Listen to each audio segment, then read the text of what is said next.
का बरं भात सांडलात अन्नात ताटाबाहेर? किती म्हणून आवरायचं मी? शर्वरी मनातल्या मनात अण्णावर चिरफटली. अण्णा 6 फूट उंच, वय 70 पार, वयोमानानुसार थकलेले. शर्वरीचे सासरे. 26 वर्ष झाली शर्वरीला या घरात येऊन. अण्णांना पत्नीची साथ तशी अल्पकाळच लाभली. त्यांचा लेक नैतिक लहान हाती सांभाळ केला होता असल्यापासून त्यांनी त्याचा एक काळची पान उलटत होती. नैतिक मोठा होत गेला. उमदा सुशिक्षित तरुण झाला.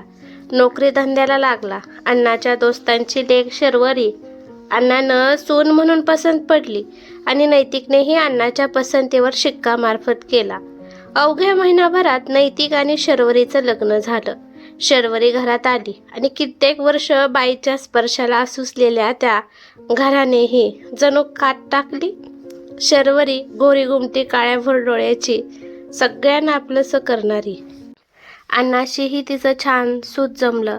सुनेला सकाळी उठल्यावर घाई व्हायला नको म्हणून अण्णा आदल्या दिवशी ताज्या भाज्या आणून निवडून फ्रीजमध्ये ठेवून द्यायचे.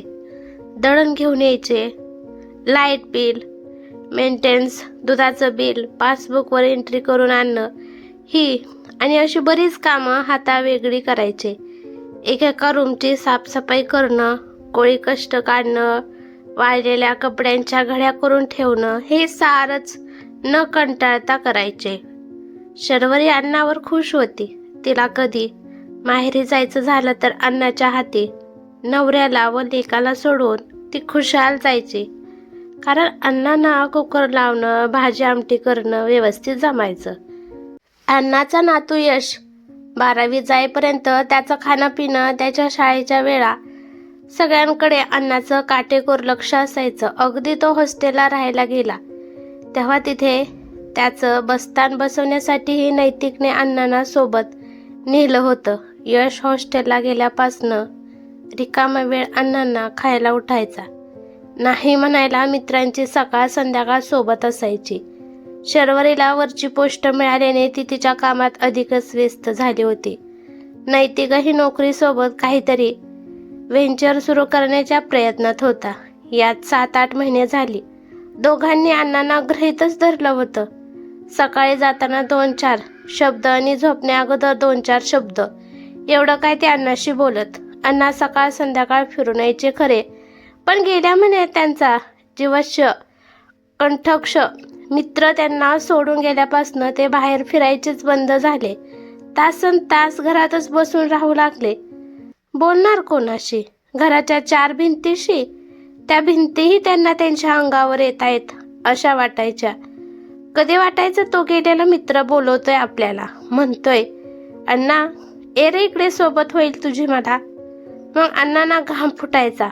तर कधी 40 वर्षापूर्वी अकाली निधन झालेल्या पत्नीची आठवण यायची. अजून असेल का ती वेटिंगवर? का दुसरा जन्म मिळाला असेल तिला? असे अनेक प्रश्न त्यांच्या डोक्यात थैमान घालायचे. अण्णांना खरंच कोणतरी बोलायला हवं होतं. असं कोणीतरी ज्याच्याशी ते आपल्या मनातलं शेअर करतील. असं अण्णाचं तंत्र बिघडत चाललेलं. एखादा मशीन बिघडत जावं तसं काहीसं त्यांच्या मेंदूचं होत होतं. वाळलेल्या कपड्यांची घडी करणं सोडा, आता अण्णा स्वतःचे कपडे कुठेही अस्ताव्यस्त टाकू लागले होते. बेडवरची चादर अस्ताव्यस्त करून टाकायचे. किचनमध्ये पसारा करून टाकायचे. कुठून बेशिस्तीपणा आला त्यांच्या अंगात. बाजारात गेले की तासन तास भटकायचे. उगीचच भाजीवाल्याशी वाद घालायचे. सगळंच अतकस अगम्य. एके दिवशी तर बँकमध्ये चेकबुक विसरून आले. नैतिकने चेकबुकाबाबत विचारलं तर असेल इथेच कुठेतरी हे उत्तर. शर्वरी आणि नैतिक दोघेही शोधून दमली. शेवटी दुसऱ्या दिवशी बँक मॅनेजरचा फोन आला की तुमच्या वडिलांचं चेकबुक इथे अकाउंटवर राहिले, घेऊन जा. शर्वरी आणि नैतिकला सूचना. काय करायचं यांचं?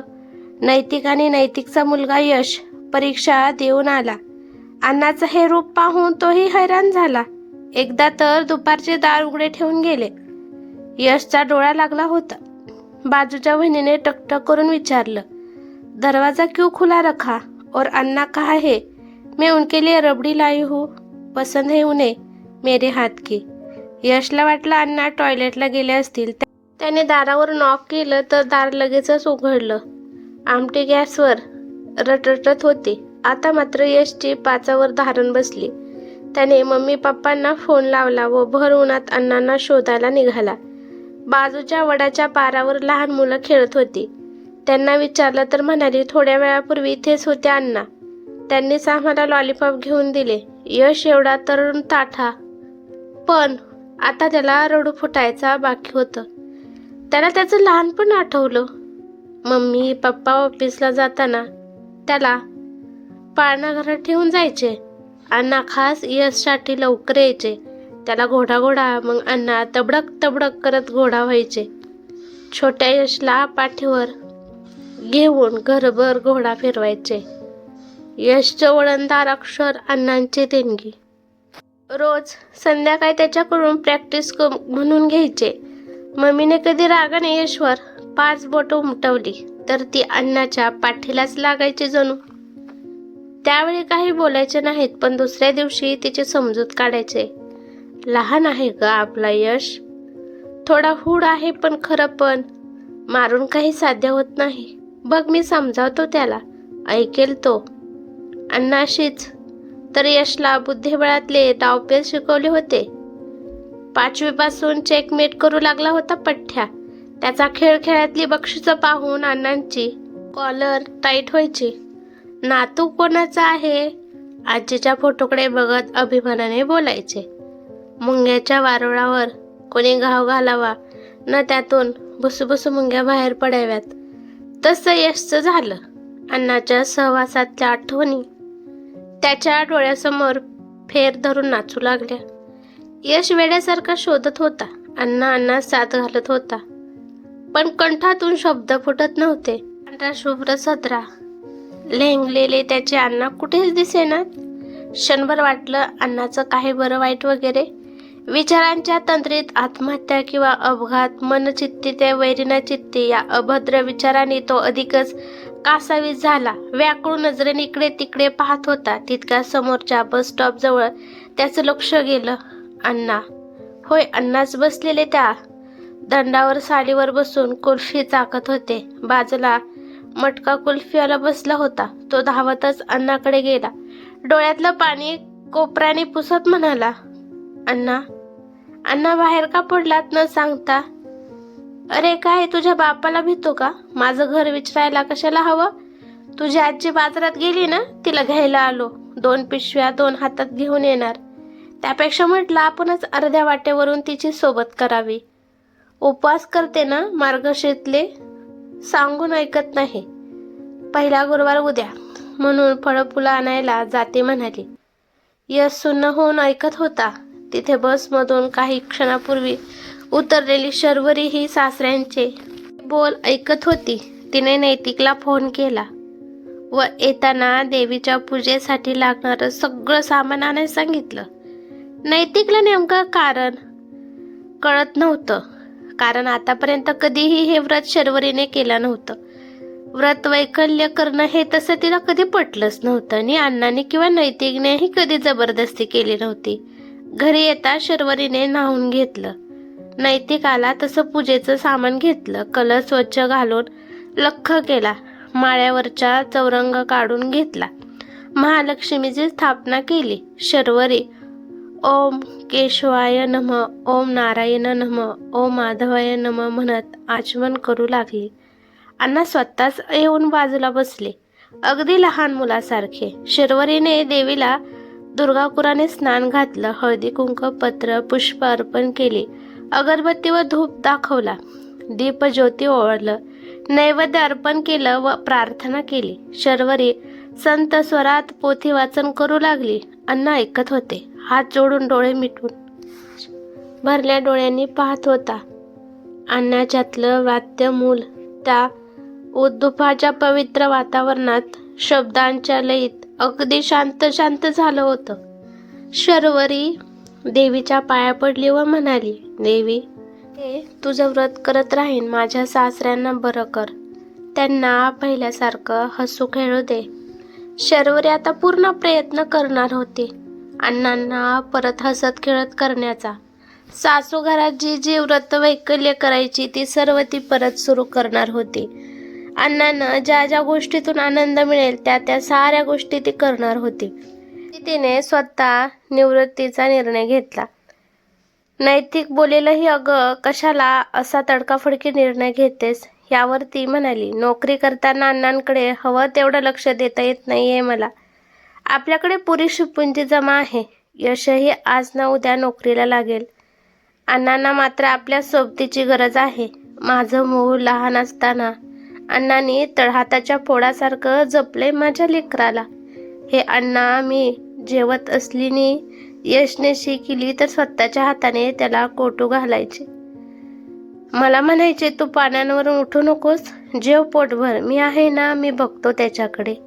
किती आणि काय काय केलं त्यांनी माझ्यासाठी, आता मला करू देत यांच्यासाठी. देवीची मूर्ती प्रसन्न हसत होती. पैसे हे सर्वस्व नाही.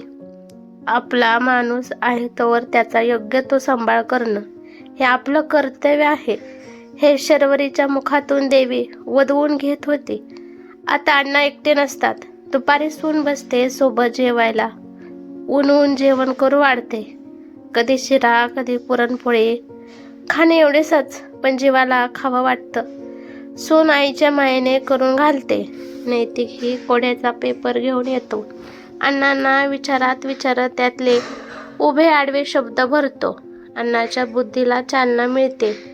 ही सुरी धारवाल्याने धार काढून लख्ख करून द्यावी, तसाच अण्णांच्या मेंदूवरची गंज काढण्याचा कुटुंबातील प्रत्येकाचा प्रयत्न यशस्वी होते. वाटेल की नैतिकने का नाही घेतली सेवानिवृत्ती, तर तो सर्वस्वी त्या जोडप्याचा निर्णय नाही का? अण्णा सुनेला विचारल्याशिवाय मुळीच बाहेर जात नाहीत. त्यांना यशने नुकताच घड्याळ आणून दिले. त्यावरून अण्णा कुठे भरकटत गेले तर लगेच शोध लागेल. पण अण्णाचं भरकणं कमी झाले. जुन्या आठवणी सारख्या शेअर करता म्हणून कोणी त्यांना बोलत नाही. तितक्याच आवडीने ऐकतात. बाजूची वहिनीही येऊन बसते गप्पांना. गतकाळातील स्मृतीची पान उलटताना ते कधी गलबलून येतात तर कधी खळाखळा हसतात. लाळ ओघळते त्या बेभान अवस्थेत त्यांच्या ओठांच्या कोपऱ्यातून. शर्वरी ती लाळ पुसते पदराने. आपल्या सुनेत त्यांच्या आईचा भास होतो. अण्णा परत जगायला शिकतायत. आपल्या अस्तित्वात असलेल्या माणसांसोबत गेलेल्या स्मृती उजळत. ही कथा कशी वाटली ते मला कमेंट करून नक्की सांगा. कथा आवडली तर लाईक शेअर नक्की करा. आणि चॅनलवरती नवीन असाल तर चॅनलला सबस्क्राईब करा.